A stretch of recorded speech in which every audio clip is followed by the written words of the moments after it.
வணக்கம். பாமக நிறுவனர் மருத்துவர் ராமதாஸை அவதூறாக பேசி பேட்டியளித்த தமிழக முதலமைச்சர் மு க ஸ்டாலினை கண்டித்து விழுப்புரம் மாவட்டம் செஞ்சி ஒருங்கிணைந்த நீதிமன்ற வளாகத்தின் முன்பாக சமூக நீதி பேரவை சார்பில் சமூக நீதி பேரவை மாநில துணை செயலாளர் வழக்கறிஞர் TSR களியமூர்த்தி தலைமையில் கண்டன ஆர்ப்பாட்டம் நடைபெற்றது. மருத்துவர் ஐயா ஒரு சாதாரண தலைவர் இல்லை.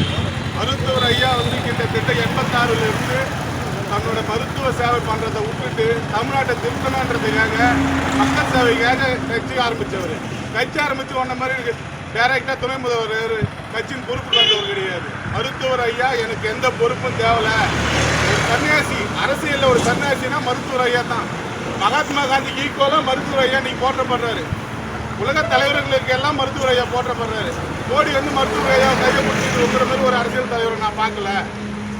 பால் தாக்கரே கருத்து நீங்க தான் இருக்கீங்க அப்படின்னு மருத்துவர் ஐயாவை பத்தி போட்டு பேசுறாரு. ஆனா இந்த மு க ஸ்டாலின் மன்னராட்சி மூலமா மு க ஸ்டாலின் முதல்வர் ஆனாரு.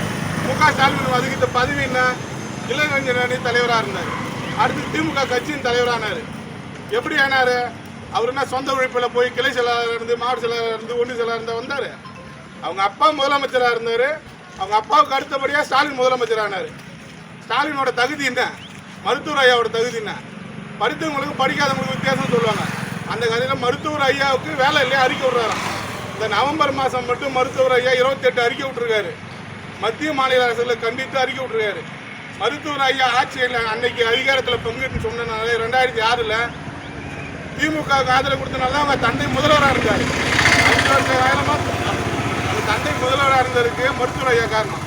மருத்துவர் ஐயா தைலாபுரத்துலேருந்து தைலம் வருது, நாளைக்கு தைலம் வந்தால் தான் நம்ம சட்டசபையில் பேசலாம்னு கலைஞர் சொல்லுவார். மணியை பேச விடுங்க, இல்லைன்னா நமக்கு நாளைக்கு ஆட்சி இருக்காது, நம்மளா சைலண்ட் வச்ச காரில் போக முடியாது. அமைச்சர் அன்னைக்கு கலைஞர் கண்டிச்சார். ஆனால் இன்னைக்கு என்ன நிலைமை? மருத்துவர் ஐயாவின் தகுதி என்னன்னு இவருக்கு தெரியும். தெரிஞ்சு ஏன் பேசுறாரு? இவருக்கு நாளைக்கு நம்ம ஆட்சி பிடிக்கணும், நமக்கு கூட்டணி தலைவர்கள் வேணும். கூட்டணி தலைவரை திருப்திப்படுத்தணும். என்ன பண்ணோம்? தமிழ்நாட்டில் மூத்த தலைவர் யாரு? மருத்துவர் ஐயா. மருத்துவர் ஐயா சிந்தனா தான் நம்ம கூட்டணி கட்சியில் இருக்கிறவங்க எல்லாம் பெருமைப்படுவாங்க. அப்படின்றதுனால அவர் மருத்துவர் ஐயாவை சீண்டி பார்க்குறாரு. அமெரிக்காவில் நீங்க ஊழல் வாங்கினீங்க, பல லட்சம் லஞ்சம் வாங்கினீங்கன்னு அமெரிக்காவில் குற்றப்பத்திரிகை தாக்கல் பண்ணியிருக்காங்க, அதை பற்றி விரிவான அறிக்கை கொடுங்க அப்படின்னு கேட்டார்.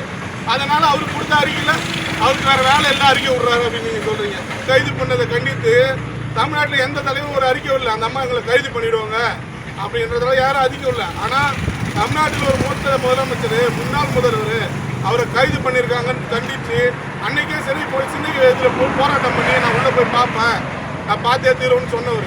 அப்படியேப்பட்ட மருத்துவர் ஐயாவை நீங்கள் இப்படி சொல்கிறீங்கன்னா உங்களுக்கு யார் இந்த தைரியம் கொடுத்தது? ஏன் இந்த நீங்கள் இவ்வளோ புரட்டாக்காலம் இருந்தால் உங்களை ஒன்றும் பண்ண முடியாதுன்ற தைரியமா? மருத்துவர் ஐயா கிட்ட பகிரங்கமாக நீங்கள் மன்னிப்பு கேட்கணும், இல்லைன்னா இந்த கட்ட போராட்டம் இன்னும் தீவிரமாடுன்னு தெரியும். இந்த கண்டன ஆர்ப்பாட்டத்தில் வழக்கறிஞர்கள் மணிகண்டன், சின்னதுரை, பாலாஜி, சுதாகர், சுதன், சுபாஷ், வானதி, ராஜலட்சுமி, ராஜேஷ், திருமலை ஆகியோர் முன்னிலை வகித்தனர். மூத்த வழக்கறிஞர் ராஜாராம் கண்டன உரை நிகழ்த்தினார். மேலும் இந்த ஆர்ப்பாட்டத்தில் வழக்கறிஞர்கள் சுரேஷ், ஆறுமுகம், முரளி, தினேஷ், ராஜா, அருணாசலம் மற்றும் பாமக நிர்வாகிகள் முருகன், சின்னத்தம்பி, குமார், சரவணன் ஆகியோர் கலந்து கொண்டனர்.